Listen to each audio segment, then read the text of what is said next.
بسم الله والحمد لله والصلاة والسلام على رسول الله ونستغفر الله ونتوب إليه والعصر إن الإنسان في خسر إلا الذين آمنوا وعملوا الصالحات وتواصوا بالحق وتواصوا بالصبر. It's a pleasure to be in your presence, and we ask Allah wa ta'ala forgiveness for our shortcomings and to accept this Ramadan and to grant our brother Shifa in his reading of the Quran. One of the things that we wanted to reflect upon briefly in these ayat of the Quran that have been recited upon us is the importance of ihsan. In ahsantum ahsantum li anfusikum. And so here we see examples that Allah wa ta'ala was giving about ihsan, the path of remembering Allah wa ta'ala, but that comes with the strengthening of the irada or the will of the individual. Because here, many of the ayat that were being recited were taking on different facets of human responsibility, that the human is responsible and accountable for what it is that they do.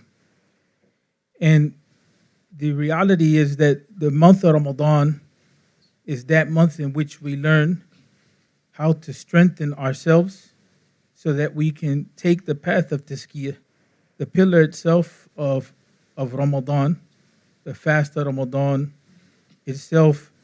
It is the greatest act of tazkiyat an-nafs, and not just from the act of fasting from food and drink, but the reality of the situation is that it is also fasting from what it is that displeases Allah on the level of the unseen, whether it's within our thoughts or whether it's within our intention or within our character, how it is that we're dealing with each other and so on and so forth. But in this time period that we live in, we can't emphasize the point of individual responsibility, but with a collective impact. We see that individual responsibility is not just that we're focusing on our own salvation. That's one of the dangers of the path of tazkiyat an-nafs, that we begin to become selfish in our own spirituality. But here we see the impact, like bir al-walidain, like taking accountability when we have children. You know, and in today's time, maybe it's not the exact example of the Quran, but in today's time, people, they misappropriate the ability to procreate itself. And so they, as a consequence, think about abortion and other things in that regard. And then we even see the impact of what goes on in society when we don't care for the most vulnerable. And the example was given of the orphan.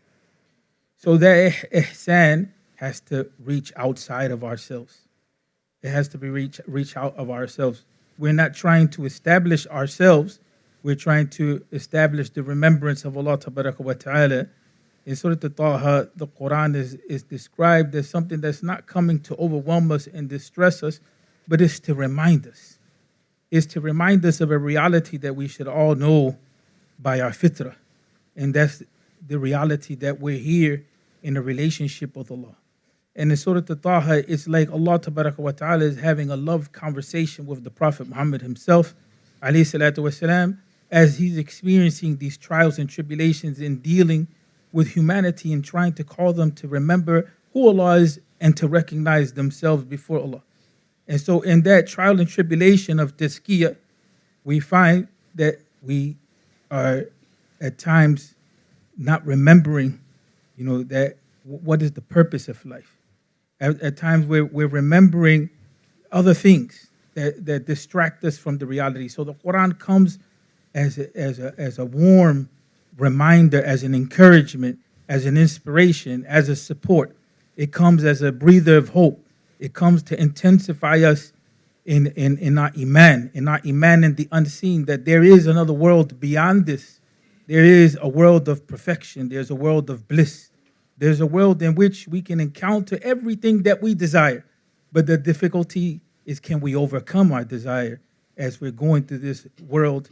Can we remain firm in our iman Allah wa ta'ala without losing ourselves in the process? And we ask Allah wa ta'ala for that hidayah.